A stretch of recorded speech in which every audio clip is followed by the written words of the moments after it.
Pada video kali ini kita akan membahas teknik rising, kemudian kita akan membahas teknik wheeling, dan kita akan membahas cut and weld atau sistem potong dan las. Kemudian kita akan membahas planishing atau menghaluskan permukaan.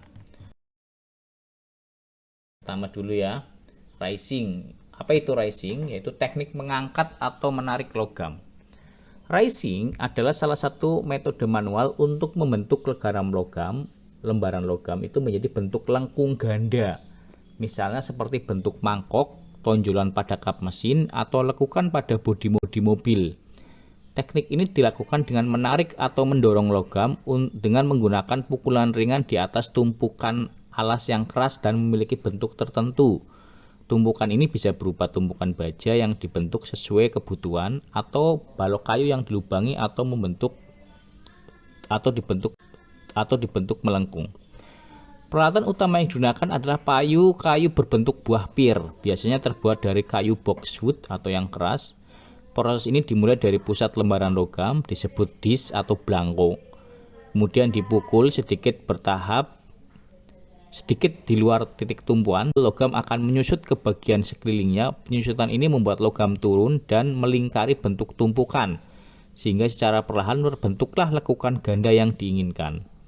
Seperti halnya teknik hollowing, disk logam diputar setelah setiap baris pukulan selesai. Perbedaannya adalah kalau pada hollowing itu dimulai dari tepi menuju tengah, pemukulannya dimulai dari tepi menuju tengah. Maka pada rising dimulai dari tengah menuju tepi. Teknik ini dilakukan berulang kali sehingga bentuk akhir tercapai. Nah, catatan penting.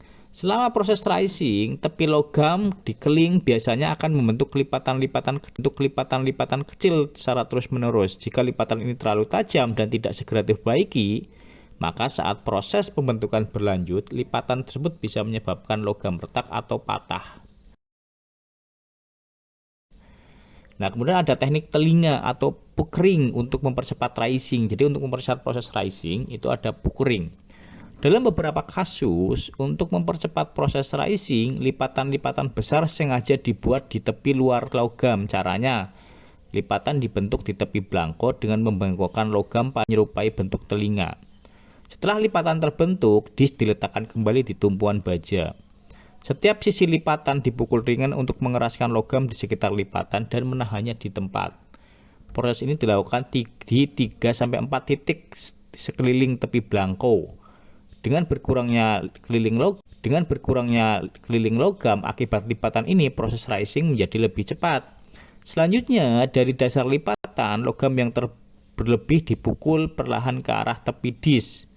Pemukulan harus hati-hati dan tidak berlebihan, serta menghindari lipatan yang tumpang tindih.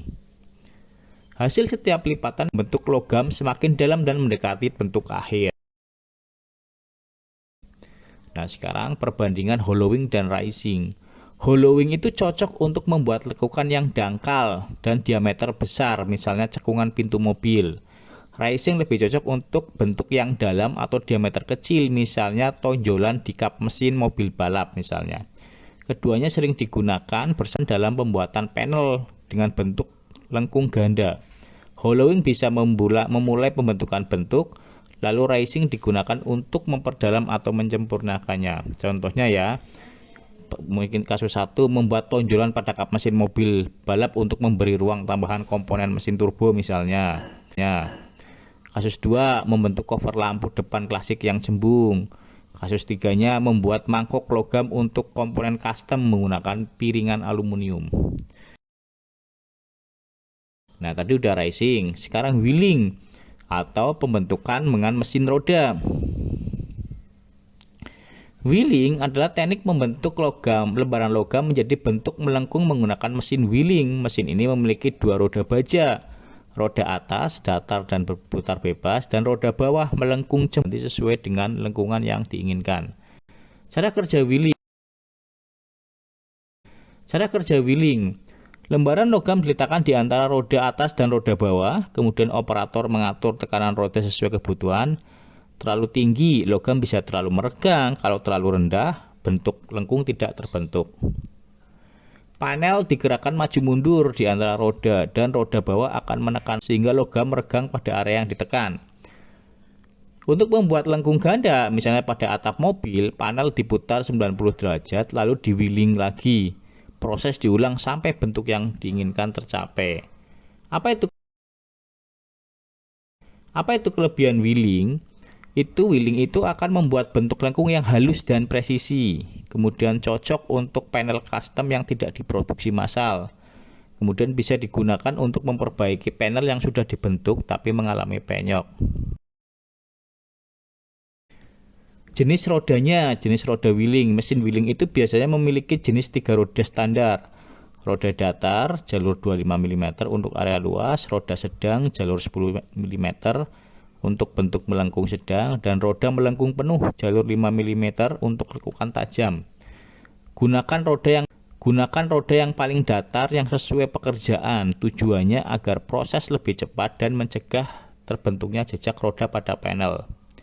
Misalnya ya, ketika kita melakukan wheeling, misalnya kita membentuk atap mobil ya, menghaluskan pintu, membuat panel bodi dan kendaraan yang lebih aerodinamis misalnya. Nah, sekarang cut and weld, sistem potong dan las, cut and weld. Metode cut and weld atau potong dan las adalah cara membentuk logam yang lebih ringan daripada memukul seluruhnya secara manual. Tadi kan memukul. Kayak kita cut and weld, potong dan las. Pertama, buat pola kerja di atas jig atau cetakan bentuk panel. Kertas dipotong di beberapa titik sehingga menyesuaikan bentuk jig. Lembaran logam dipotong sesuai pola. Jika ada bagian kurang, tambahkan potongan logam berbentuk V dan las pada tempatnya. Setelah bentuk dasar tercapai, permukaan dirapikan dengan penggaan atau pemancangan ringan. Panel siap dihaluskan dan finishing. Misalnya apa? Misalnya membuat panel belakang mobil pick up custom tanpa harus membentuk dari nol dengan hollowing dan rising. Kemudian memperbaiki bagian bodi yang rusak dengan memotong mengganti hanya bagian tertentu. Nah, kemudian ini yang terakhir adalah planishing atau penghalusan permukaan. Planishing adalah tahap akhir pembentukan logam untuk menghaluskan permukaan dan menyempurnakan bentuk setelah pembentukan awal. Ada 3 metode planishing. Tongkat baja plus palu planishing, panel baja yang bentuknya mengikuti panel, dipukul ringan dengan palu untuk menghasilkan cocok untuk panel. Ya, jadi 3 metode planishing, metode dengan tongkat baja dan palu planishing. Kemudian metode palu plus dolly itu landasan kecil, dipegang di bawah panel lalu memukul dari atas, cocok untuk perbaikan kendaraan langsung. Kemudian tadi udah ada tongkat baja plus palu finishing, palu plus dolly, dan mesin wheeling. Menggunakan roda baja untuk menghaluskan permukaan melalui gesekan. Ini efektif untuk pekerjaan baru, tapi kurang praktik untuk perbaikan di tempat. Pada planishing itu pukulannya harus ringan, tapi merata.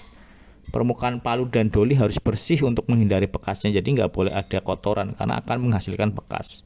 Kemudian gunakan amplas pada kayu untuk menghilangkan bekas kecil. Contoh nyatanya adalah ketika kita menghaluskan fender motor setelah diperbaiki. Setelah diperbaiki, kita planishing, ya kan? Kemudian meratakan pintu mobil sebelum pengecatan. Pintu mobil harus di-planishing. Kemudian menghilangkan gelombang kecil pada panel pada kap mesin. Misalnya ada gelombang, itu